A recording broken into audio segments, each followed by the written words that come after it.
All right. All right, here we go, y'all. Um, Let me see. Just want to fix a couple things. Okay.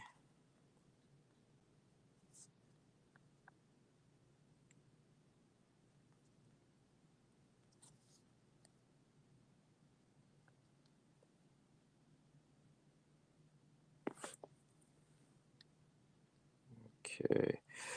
All right, y'all. This ain't gonna be very long. Just needed about 15 minutes of your time. Just 15 minutes. Turn the sound down. There we go. All right. I'm gonna get started here in a minute. Just a 15, 20-minute stream here. Just want to discuss this one thing. So I just had to pop it up on the go here. Oops, there we go.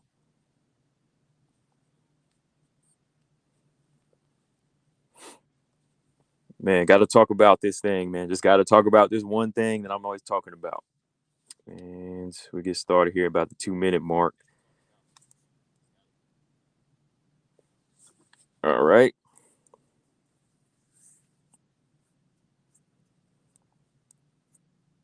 Man, good fights last night, though, overall, man. I mean, overall, everything was just crazy, explosive.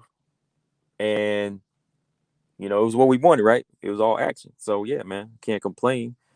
Definitely can't complain.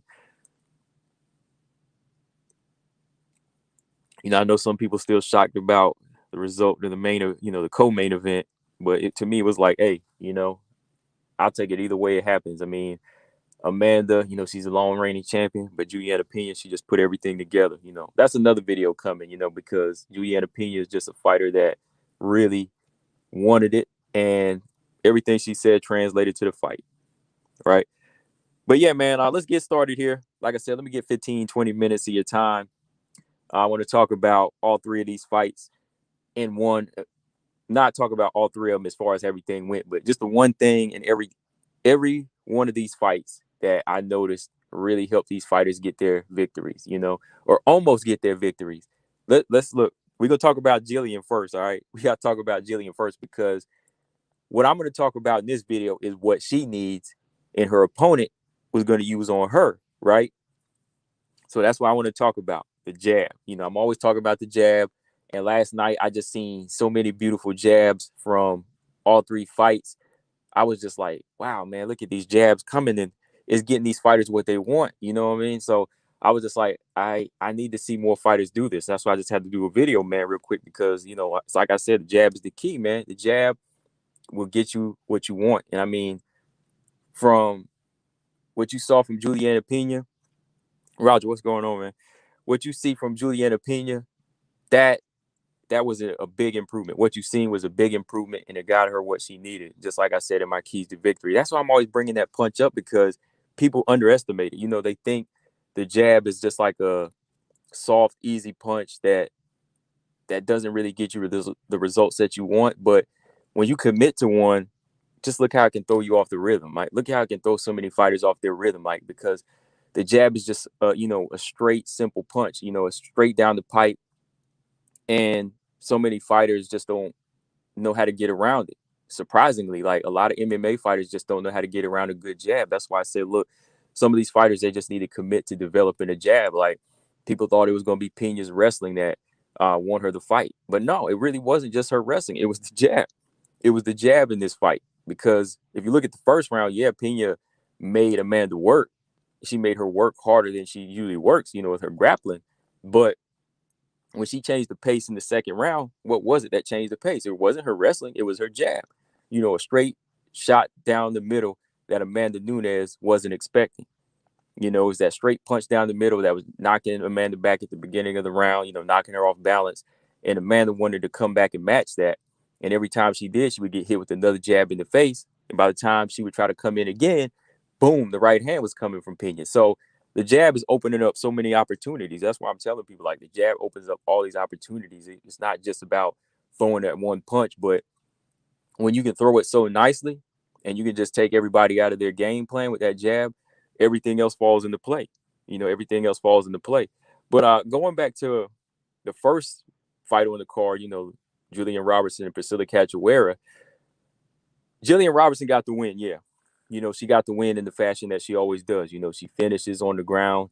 But what I saw in that fight was a fighter that needs to really get comfortable on her feet with the jab. She really needs to start pumping the jab out, flicking the jab out, and opportunities will come for her. Like, if anything, there was a little scare there. Like, we can say Jillian did what she was supposed to do.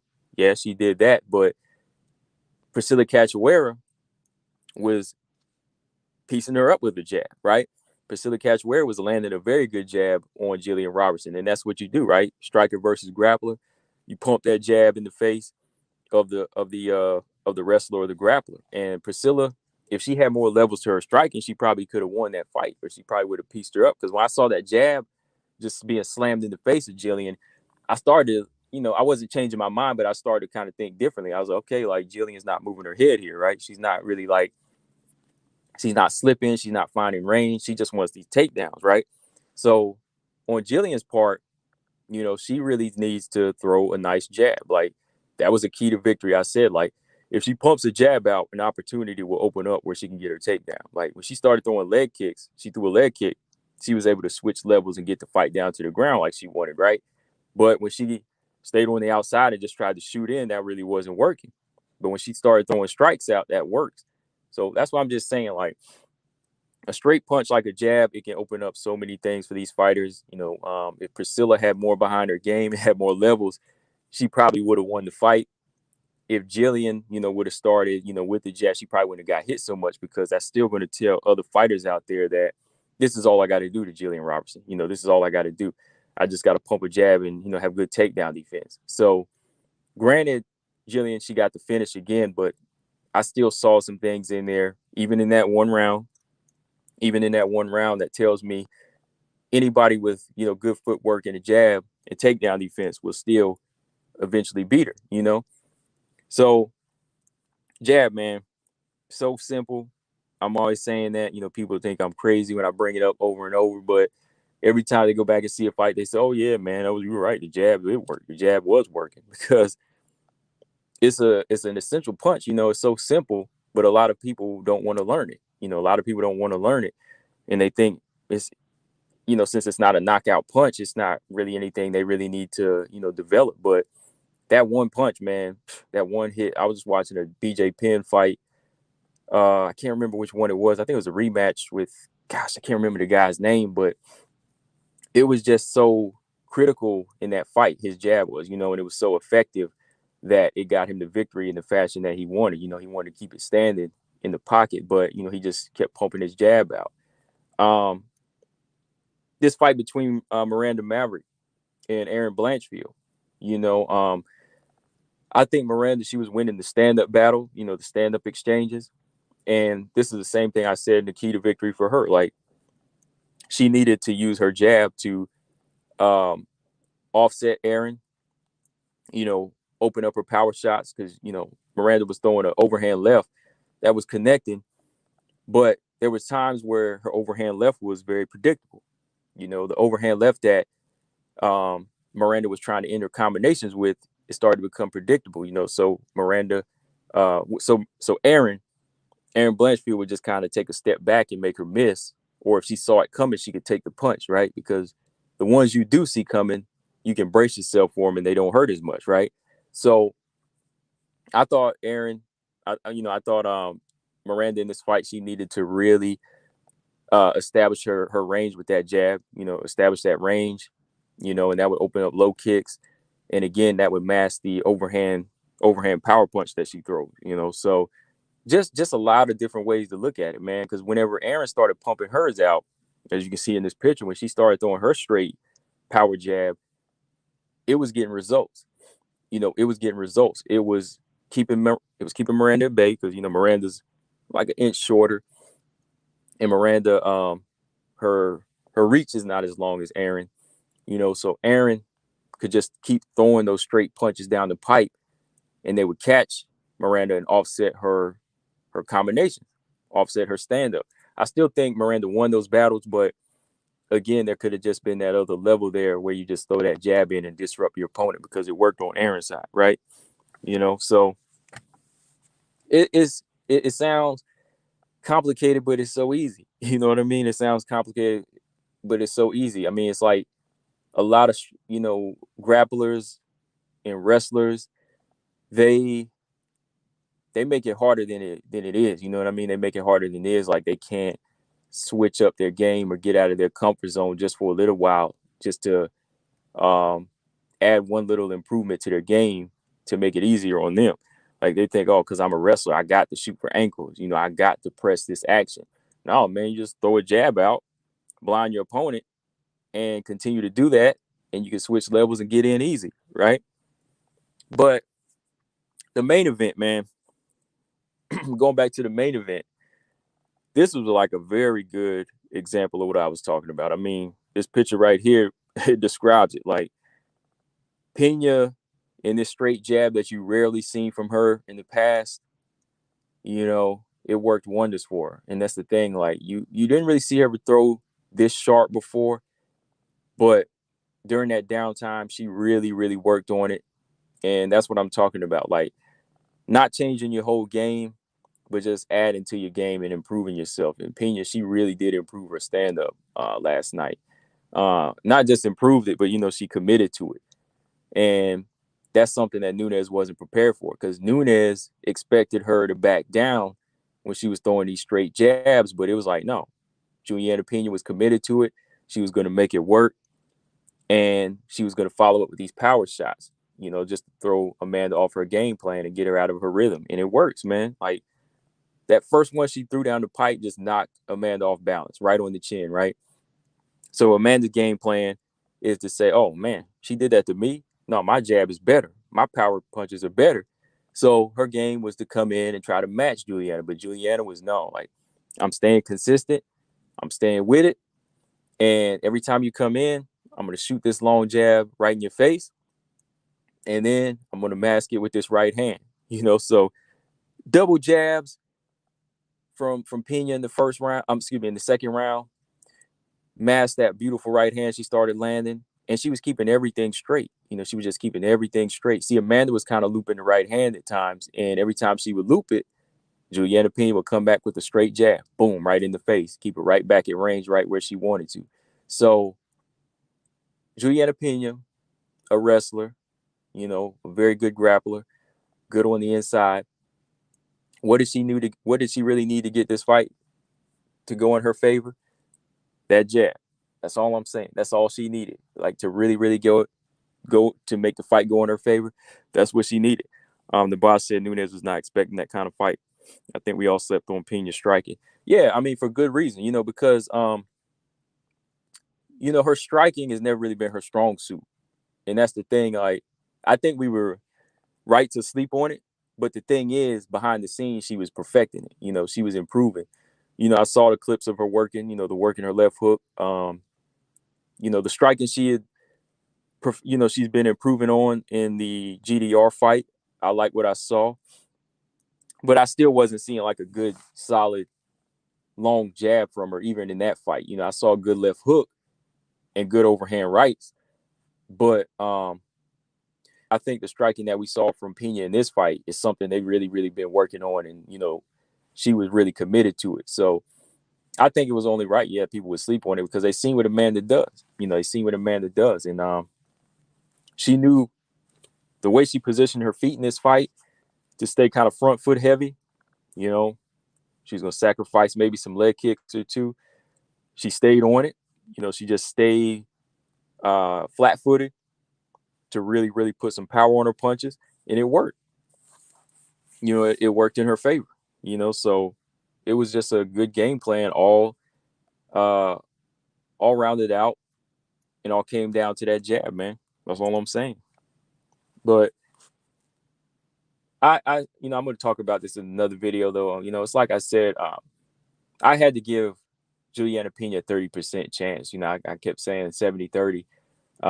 And people think that's a low chance. But, 30%, giving Julianna Pena 30% is still thinking, somewhat pretty high in some people's standards. But in some people, they think it's low. Like fans will think it's low.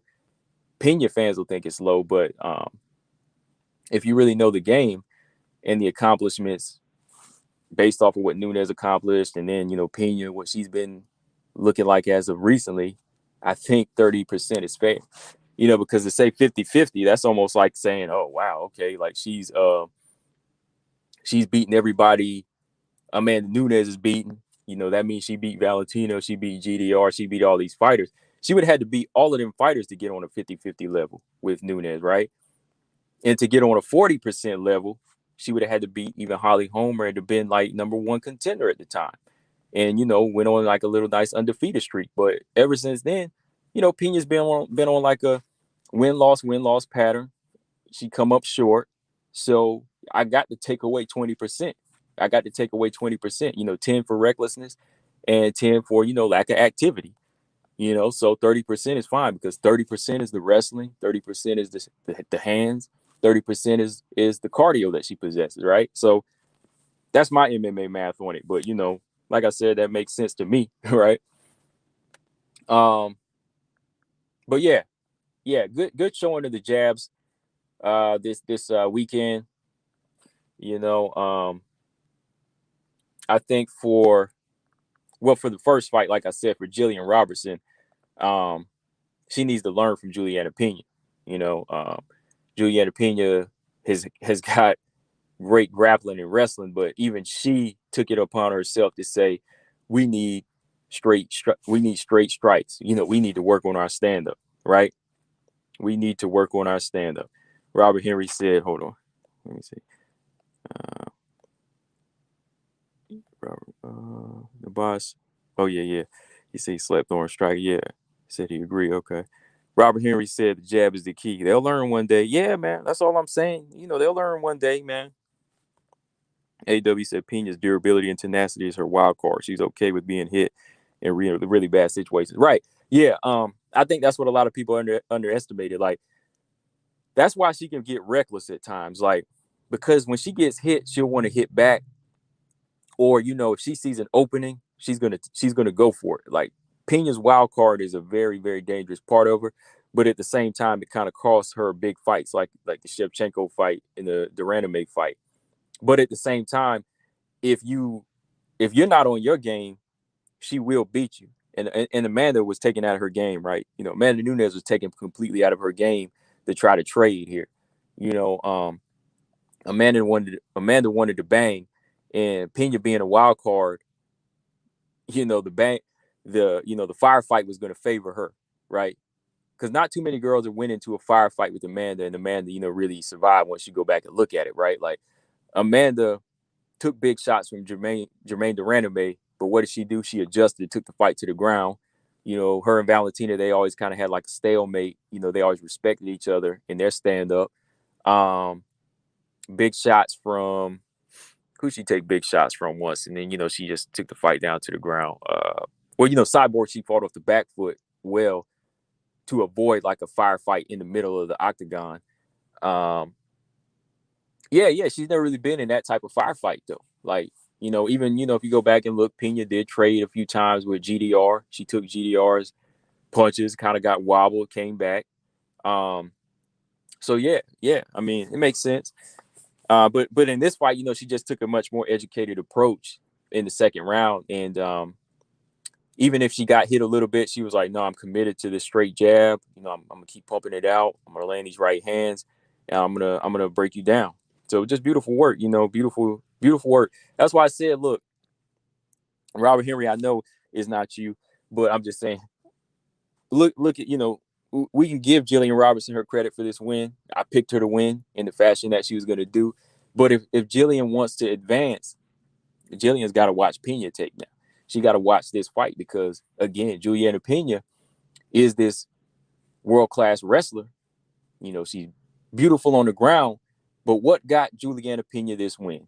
What really got her this win? Like, okay, you can say she got the submission, but what got her this win? It wasn't her wrestling in the second round. What got her this win? The jab got her the win. The jab got her the win. That's what it came down to. Like I said, my keys to victory, look, throw a nice jab down the pipe, fight at a different rhythm, throw that jab in the face, in the chest, in the body, and just keep it straight and simple. That's all you got to do. Like, that's what I'm saying. Jillian, final thoughts before I go, because I gotta go real quick here. Final thoughts. Jillian Robertson, in her fight to advance, she's got to add the jab to her game. You know, stop being afraid of it. Like, stop being uncomfortable on the feet. You got to throw the jab. You got to add it to your game. You know, a jab plus a straight right hand will open up her game. You know, if you want to be more than a grappler and you want to get into the top 10, you need a jab. You need it. You need it. Miranda, same with her. I think she had some nice combinations. She wanted to stand up fight, but she needed a jab, man. Like, she really needed to throw the jab in the pressure fighter's face. You know, the fighter that's going to walk you down, you know, throw them off rhythm with the jab, angle out, throw a jab, combination, end it with a leg kick. You know, you can find your range with that thing, man. It worked for Aaron.